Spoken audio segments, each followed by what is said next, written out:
Welcome to a series where we talk about the World Cup histories of each nation at the 2026 World Cup. Today, we'll be talking about an African side that should have the most glorious history at this event. The Ivory Coast are consistently one of the most talented teams on the African continent and possessed an elite team around the time I was getting into the sport, and yet this team basically has no positive history at the event. It's kind of loaded, but we're going to talk about Ivorian soccer. Didier Drogba stopped the war and couldn't qualify for the knockouts. And we're going to detour a bit to bitch and complain about African qualifying and how dumb it was for so long. Our story here actually begins all the way in 1974. Before this point, Côte d'Ivoire was a part of France up until 1960, and they weren't a registered member of FIFA in time for Chile 1962. We've talked about England 1966, where Africa was not given a single automatic spot to the tournament, and the entire confederation boycotted the event as a result. After once again not entering for Mexico 1970, the Ivorians would finally get their first bite at the World Cup apple during the qualification cycle for West Germany 1974. For this cycle, we're doing playoffs on playoffs on playoffs, leading into one final group. Ivory Coast would begin their path with a playoff against Sierra Leone, and this was relatively painless. A 1-0 win in Freetown set them up perfectly for a painless win in Abidjan and a berth into the next round. Here they would be matched up with Tunisia, much tougher opposition. A goal from No Kouame got the Ivorians a 1-1 draw in Tunis, and after going down early in the return leg, a brace from Bernard Nguesson turned the result around and allowed the Ivorians to advance to the final round of playoffs, where a win would get them into one final three-team group for a chance at qualification. Here though, they would be matched up with Morocco, and a home draw was okay, but a 4-1 loss in Tétouan saw the Ivorians swiftly eliminated from their first attempt at qualification. They got pretty damn close though, all things considered. I'm sure it'll be no time before they actually get their shot at the World Cup. We're now at Argentina 1978, and this same format means even more playoffs. Côte d'Ivoire's journey would begin with a playoff against Upper Volta. Now you may be wondering, who the fuck is Upper Volta? That's actually the old name for the country now known as Burkina Faso, making this a West African Francophone derby. In this one, the Ivorians would draw in Ouagadougou before coming home and winning 2-0 to advance. Up next was a playoff against another Francophone nation, Congo-Brazzaville, the country now known as the Republic of the Congo. Winning 3-2 at home was nice but hardly convincing. Thankfully, the team would dump 3 goals on them in Brazzaville to eventually win the tie 6-3 and move on to a final playoff. Here they would meet up with Nigeria, a fellow titan of West Africa, and a 4-0 win for the Super Eagles in Lagos basically ended things right then and there. The game in Bouake finished 2-2, meaning the tie finished 6-2 Nigeria, and once again the Ivorians would be eliminated on the doorstep of the final group stage. Côte d'Ivoire would not enter qualifying for España 1982, and without doing too much of a deep dive, I can't really figure out why. They were hosting AFCON in 1984, maybe it has something to do with that, I don't know. But that moves us on to Mexico 1986. The same playoff system saw Ivory Coast matched up with the Gambia in the first round, a tiny country located entirely within Senegal, and a 4-0 win in Abidjan basically eliminated the Gambians already. A win at home in the second leg was not nearly enough to topple Les Elephants, who would move on to the second round to play Ghana. The Ivorians and Ghanaians are sort of birds of the same feather in African football. Both had very similar arcs, both continentally and internationally, that we'll get into a bit more when we talk about Ghana way the fuck down the line. But this playoff saw a 0-0 game in Abidjan before 2 second-half goals by the Black Stars in Kumasi saw Ghana go through at the expense of Côte d'Ivoire. Italia 90 saw a revamped qualifying system that saw Côte d'Ivoire get a bye into the group stage, where the 4 winners of 4 groups would move on to a final playoff round to fight for one of 2 spots. Their group included Algeria, Libya, and Zimbabwe, and this ended up being a 3-team group after Libya withdrew from the competition midway through. Their first 2 games were 0-0 results in Harare against Zimbabwe and at home against Algeria. Dropping 5 on Zimbabwe at home gave the Ivorians a chance to advance with a win in their group finale in Annaba, Algeria, but a 56-minute goal from Rabah Majir gave the Phoenix a win instead, moving them on at the Ivorians' expense. Qualifying for USA 94 saw another revamp to the process, with 9 winners of 9 groups moving on to one of 3 groups of 3. The winners of these 3 groups would claim Africa's 3 spots for the World Cup, and you could finally feel things getting just a little bit easier for African teams. The Ivorians would start their campaign off with a group with Sudan, Niger, and Botswana, and this was a very forgiving group that only got easier when Sudan dropped out before the start of the competition. Still, this was a weird time for Côte d'Ivoire. They dropped 6 on Botswana to start. They looked like they were going to run through this group. Then they labored to 0-0s in Niamey and Gaborone. Only a narrow 1-0 win at home against Niger let the Ivorians through, moving them onto a group with Algeria and Nigeria. Christ. This group ended up being super tight, and Ivory Coast got off to a pretty good start, all things considered. A draw in Tlemcen and a critical comeback at home against Nigeria put them in first place after the first half of matches. A late 1-0 win at home against Algeria set the table for Côte d'Ivoire's first ever trip to the World Cup. All they needed was a draw in Lagos, and they got fucking destroyed.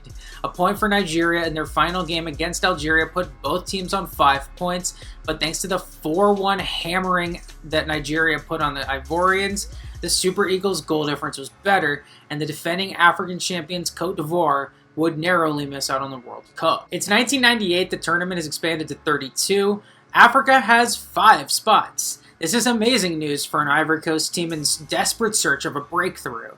They just needed to win a simple playoff, then top 1 of 5 groups to get that ticket. It's just that easy. For the playoffs, they would draw the Republic of Congo, and they lost. I'm not kidding.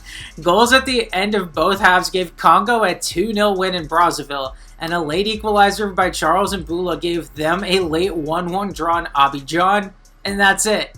Côte d'Ivoire could be in their darkest dark age as far as soccer goes, and they'd still be one of the best 20 fucking teams in Africa. This is just insane, but because of this unforgiving format, there was no Ivory Coast in this groups, and they actually weren't even the only major power to miss. We'll talk about 2 more cases later on in the series. Korea-Japan 2002 would see a similar format, and this time the Ivory Coast was put up against Rwanda.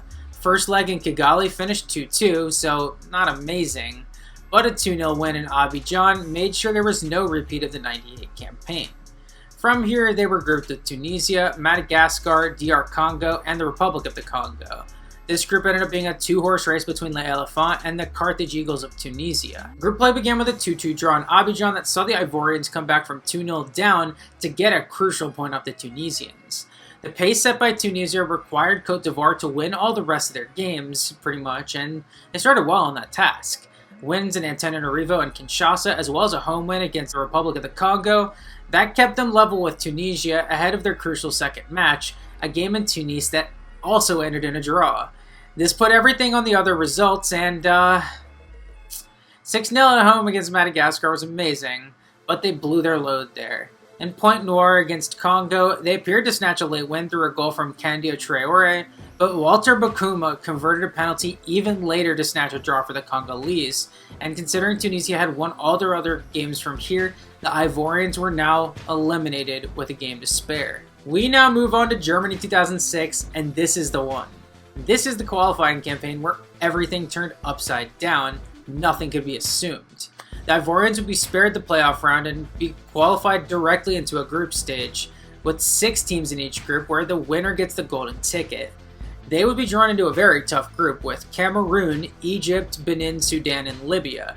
These Ivorians were good, we'll introduce the squad soon enough, but Cameroon had been to 4 straight World Cups, including a quarterfinal run at Italia 90, and Egypt had the most AFCON wins on the continent, and that was even before they were about to go on an insane run here for the rest of the decade. Let's just get into this group, because this is some crazy shit. The Ivorians started with a nice 2-0 win at home against Libya, no big deal. Then a visit to Alexandria was crucial, and a late winner from the great Didier Drogba gave Les Elephants 6 of 6 and the lead in the group. Next was their other toughest fixture, away at Cameroon, and 2 late goals from the Indomitable Lions put Cameroon in the group lead instead. Still though, the Ivorians would put 5 on Sudan at home and pip a 1-0 win in Cotonou, and around them, nothing but chaos. Cameroon had to rescue a draw at Sudan, and they lost in Cairo, so surely Egypt took over for a second, right?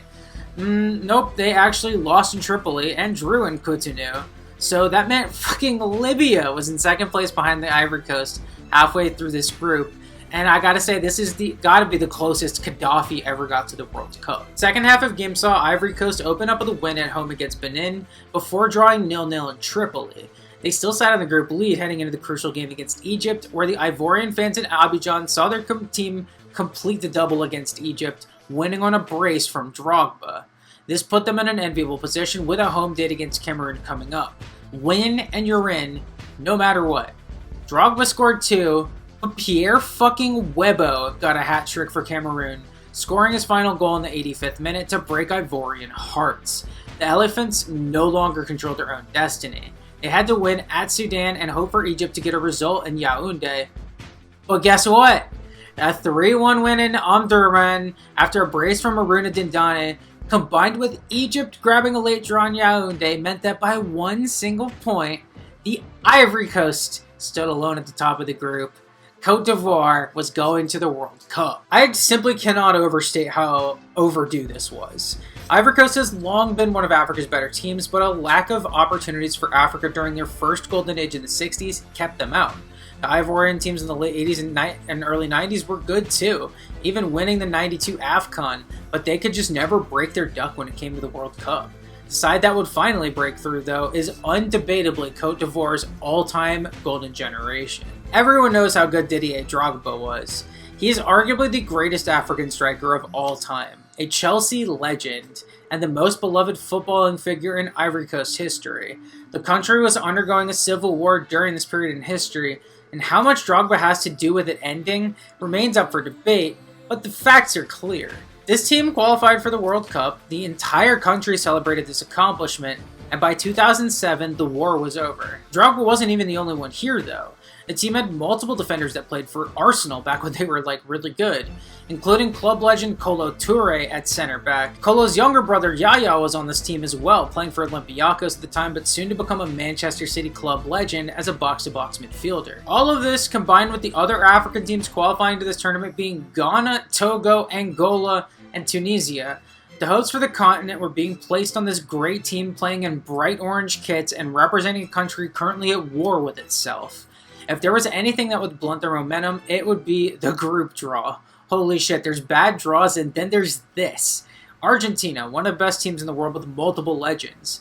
A stout defensive European team in Serbia and Montenegro. And the fucking Netherlands entering their own golden generation with even more iconic orange kits. This was immediately being called the Group of Death after the draw, and even as a US fan with a shout for Group E being the Group of Death instead, this is probably tougher. The Argentines and Dutch were both teams with shots at the title, with Argentina being one of the favorites. Côte d'Ivoire's first game of the tournament was the big one against an Argentina team chock full of world-class players. You have Juan Riquelme, Hernan Crespo, Roberto Ayala, Javier Saviola, a young Javi Mascherano, and that's not even including an 18-year-old Lionel Messi on the bench. Riquelme in particular was just fantastic this game, and while the Ivorians were competitive, this was a great first impression from the Argentines. They should have scored very early, probably would have with modern-day goal line technology, but they would actually take the lead in the 24th minute when a Riquelme free kick eventually found Crespo for a classic striker's goal. It was 2-0 before halftime where Riquelme put a beautiful and well-timed through ball right in Saviola's path, who finished past Jean-Jacques Tizi. Again, I cannot stress enough that the Ivory Coast was more competitive in this game than it looked. They got a goal back late in the game when Drogba eventually finished a good Ivorian attack for his and their first ever World Cup goal, but they couldn't find an equalizer and they would leave Hamburg with 0 points. Riquelme was just too fucking good. This dude was a wizard this game. Game 2 was a matchup between the two biggest national teams that primarily wear orange, and so the Ivorians would be wearing these not quite as exciting white jerseys. The Dutch were also damn talented with dudes like Ruud van Nistelrooy, Mark van Bommel, Edwin van der Sar in goal, and a young trio of future greats in Arjen Robben, Wesley Sneijder, and Robin van Persie. This game started in very much the same way as the Argentina game, where Tizi let 2 goals past him early, although admittedly they were 2 great goals. A free kick from RVP and a strike from Van Nistelrooy beautifully set up by Arjen Robben. Before halftime, the Ivorians would respond, or rather Bakary Kone would respond because holy fucking shit, what a goal. He beat multiple Dutch defenders and just popped a shot outside the box right past one of the greatest keepers of all time. This was a beautiful goal, and the Ivory Coast would continue to push in the second half, but they just couldn't find an equalizer. They would be eliminated from the World Cup with this loss, making their final game a dead rubber, and on top of that, Drogba picked up yellows in both games, so he's now done for the tournament, unfortunately. Once again, it cannot be stressed enough just how competitive the Ivorians were here, even more so than they were against Argentina. Both Dutch goals were from moments of brilliance, not poor defending, and the attack looked more than capable. You just knew this team was going to be a problem in the future, but for now, they get to take out their frustrations on Serbia and Montenegro against a Serbia and Montenegro national team making their final appearance as an actual country. You're not going to believe it, the Ivory Coast went down 2-0 for the third straight game. An amazing long ball from Dejan Stankovic led to a good finish from Nikola Zigic, and a second goal from Sasha Ilic on a really bad goalkeeping mistake by Boubacar Berry meant the Ivorians were staring down the barrel of a 0-point campaign, which would low-key be a flaming disaster. Before the end of the first half, the Ivorians would hit back. All thanks to Milan Dudic, of course, who handballed in the box for no reason. But Aruna Dindane would convert the pen for his first World Cup goal, a reward he deserved for his work as Drogba's strike partner in qualifying. A red card for Albert Nod of Serbia-Montenegro right before half meant that Ivory Coast would set up a second-half siege on Serbia's goal. They had chance after chance, finally converting in the 67th minute on a header from Dindane to score one from play and earn himself a brace. The Ivorians would keep on attacking, and they would finally get the reward when, guess what? Milan Dudic fucking handballed in the box again. This time he was at least blocking a shot, but dude, come on. This is insanity. And Bonaventure Kalou would convert to give Côte d'Ivoire a lead they would hold. They may have been leaving the World Cup prematurely, but they got themselves a win and had some serious momentum going into the next qualifying window. South Africa time, baby. It's Africa's first World Cup, and Ivory Coast couldn't be peaking at a better time. Starting in a group with Mozambique, Botswana, and Madagascar, they would draw the road games and win all the home games to coast to first place in the group and easily advance to the big group, where they would draw Guinea, Burkina Faso, and Malawi. This is a very manageable group, all things considered. This group unfortunately started with tragedy. 19 people were killed in a crowd crush before their first group game at home against Malawi. Horrible. But the national team wouldn't let that bring them down. A 5-0 win versus Malawi springboarded into a 4-game winning streak to start the group, one that included back-to-back wins against their biggest competition, Burkina Faso. This basically already had them in the World Cup with 2 games to go, and a draw in Blantyre was enough to punch Côte d'Ivoire's ticket to their second straight World Cup. In South Africa, the Elephant would hope for a better draw than 2006, and on a technicality, they would get just that. Brazil out of pot 1, not easy, but North Korea is a minnow. Unfortunately, the European side they drew was Portugal, a very talented team that apparently only gets grouped by the United States. This group was manageable, but damn near as tough as 2006, and that's rough for a team that was still considered the best African team in the world at this point. At least at the World Cup. Rip Egypt, they didn't make it. Didier Drogba was 32 at this point, still great, but he also had a broken arm, so his fitness was in question. The team had other assets though, including prime Yaya Toure. They still had Kolo Toure, Emmanuel Abue, Arthur Boca, and then some young guys like Salomon Kalou, Gervinho, and the late Sheikh Tiote. If any African team could compete with Brazil and Portugal, it was these guys. The first game in the group was against Portugal, and this game was huge.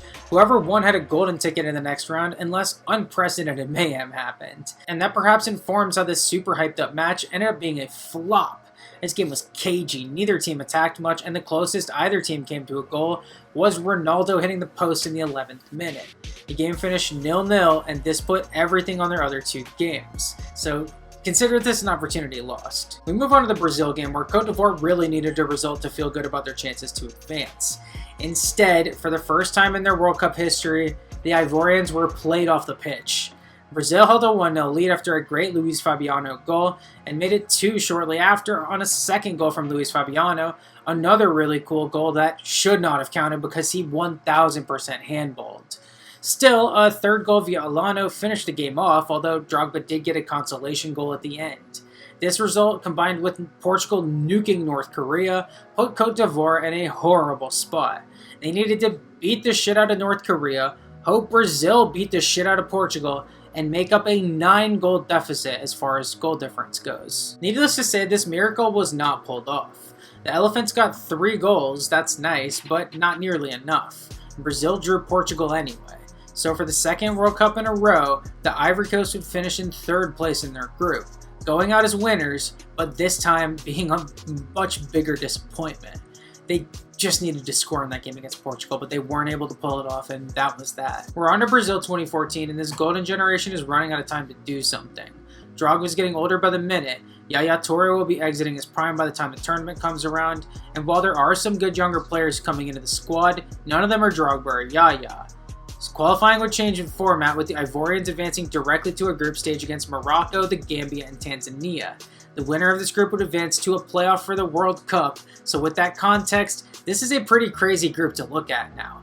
I know Morocco was really down around this time, but my goodness. The Elephants and the Atlas Lions tied both their games, but the Ivorians won their other 4 games, and Morocco could not say the same. Head-to-head playoffs for a direct spot in the World Cup are hype as fuck, and this African playoff round used for Brazil 2014 and Qatar 2022 was a lot of fun.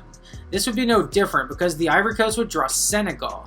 Senegal was young, their best player Demba Ba was unfit, and Senegal wouldn't play their home leg at home due to sanctions. In other words, all bets were on the Ivorians, who were still the consensus best team in Africa even despite their lack of progress in the World Cup. The first leg of this playoff in Abidjan was a massive success for the Elephants. Gervinho immediately earned a penalty that was put away by Drogba, and he would also create an opportunity that led to a Senegalese own goal and a 2-0 Ivory Coast lead.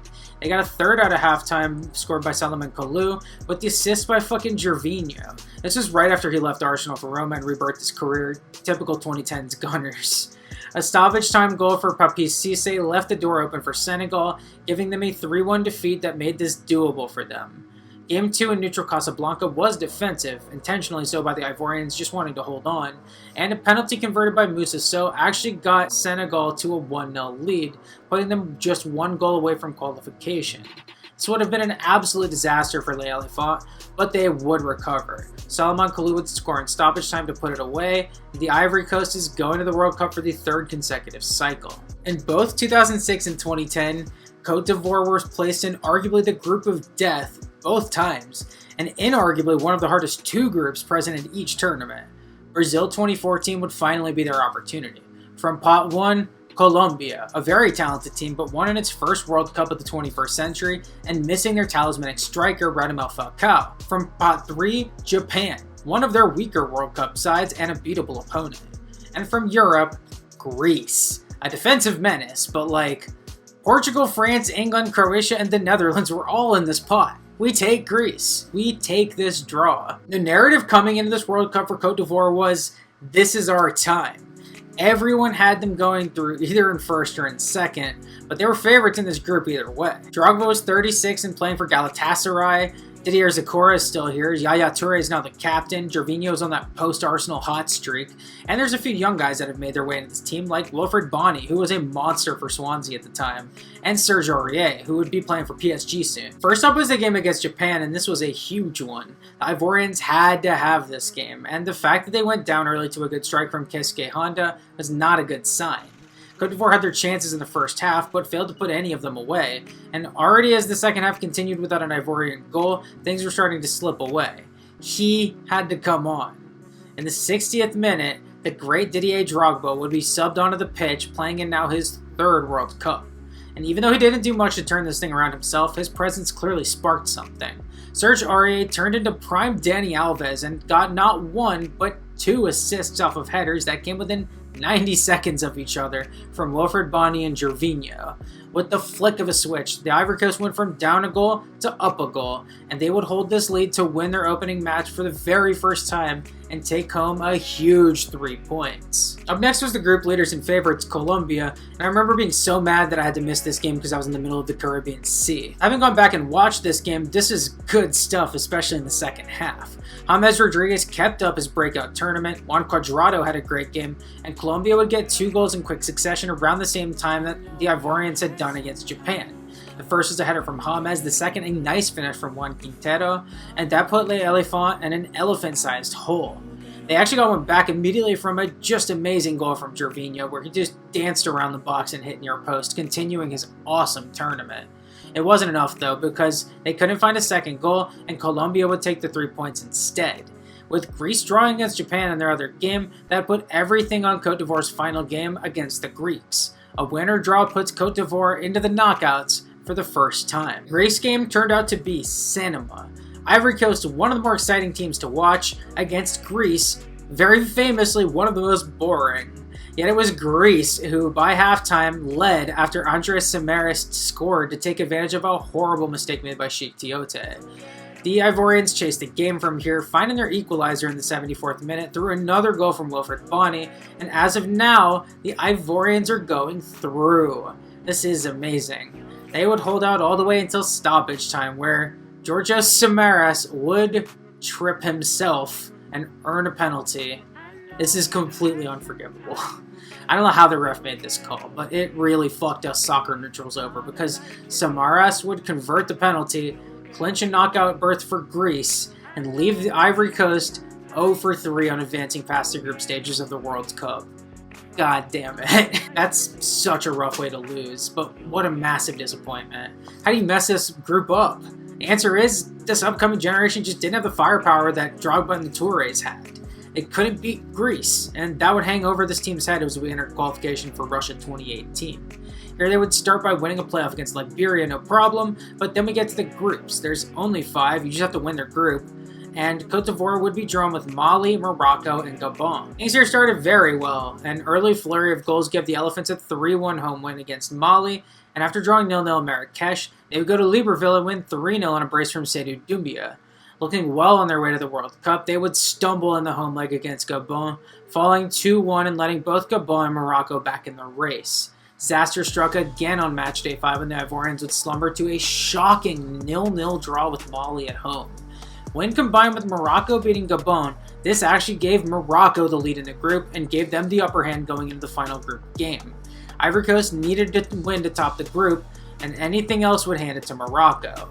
This game was never close. Morocco got 2 goals immediately and held that 2-0 lead all the way till the final whistle.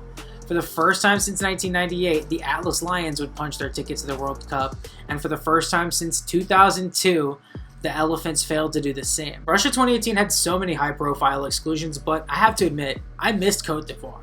I was rooting for them to make it back for Qatar 2022, and their odds were definitely lower this time. They would have to win a 4-team group and then a playoff to get in, and their lowered FIFA ranking put them in pot 2 instead of pot 1.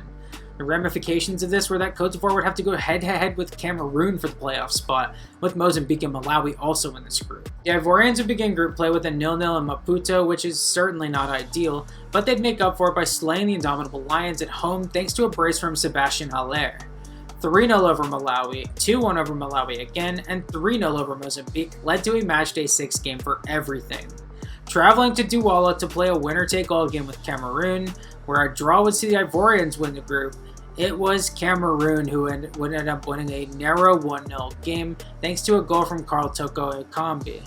They had played so well, but Ivory Coast was eliminated for the 2nd cycle in a row. We've now caught up with qualifying for North America 2026, where Africa now had 9 automatic spots, and all Ivory Coast had to do was win their group and they were in.